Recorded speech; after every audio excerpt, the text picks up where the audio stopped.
know what art is, right? It's an amazing creation where you can set your imagination free. And you know what culture is? The ideas and customs of a country or society? But what about them together? I mean, they are more or less the same thing. A huge part of a culture is art, and art can tell a story about a culture. Last year, I went to New Zealand, and I learnt a lot about the Meharry culture. When I went to Taupo, I went on a cruise and I saw huge Meharry carvings. The carvings were of a Meharry spiritual god.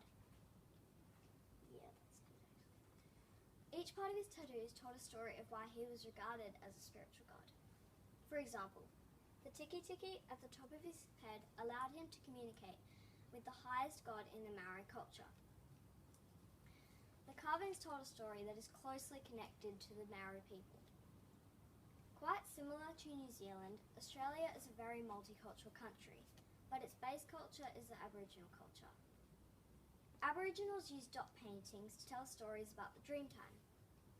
For those of you who don't know, the Dreamtime is an era in which the Aboriginals used to explain what things in the world were or how they got there. Sometimes these paintings told a story about the beginning of a tribe or a sacred member. From remains of these paintings, scientists are able to tell how Aboriginal people used to live. Our culture, art, see the connection. Now, what about a myth? Romulus and Remus, for example?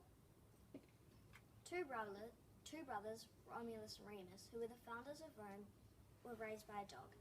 There are many statues of this in Italy and all over the world that tell the story of Rome's beginnings. As you can see, all three of these examples show that culture is art and art is culture. They all tell a story specific to a culture. What story will our art tell about our culture? What story do you want it to tell?